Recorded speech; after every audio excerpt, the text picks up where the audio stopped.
ដៃដល់អ្នកសៀមរាបមួយមកបាទអ្នកសៀមរាបបាទខំបាទស៊ូបាទវាយឆ្វេងស្ដាំចូលចាប់អោបអុកទៅស្ដាំទៅមកបាទទឹកទី1នេះទី2នឹងបាច់ដកស្រង់បាត់ពិសាមកបាទកិច្ចផុតពីស៊ូលីកេចិនចាងដល់ចូលបាទញោចទីបាទវាយស្ដាំម្ដាយអាយ៉ាបាទលើកជើងវត្តដល់កណ្ដឹងកបាទដាក់ជើងស្ដាំថែមទៀត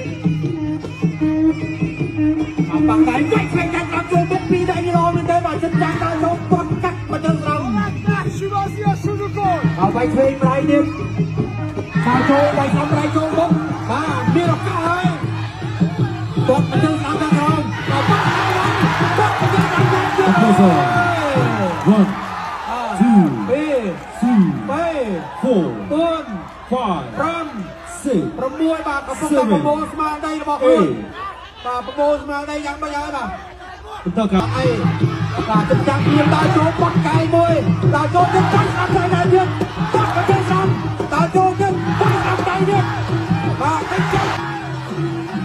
បាទចិនចាងអីដែរមួយទូជាលើកទី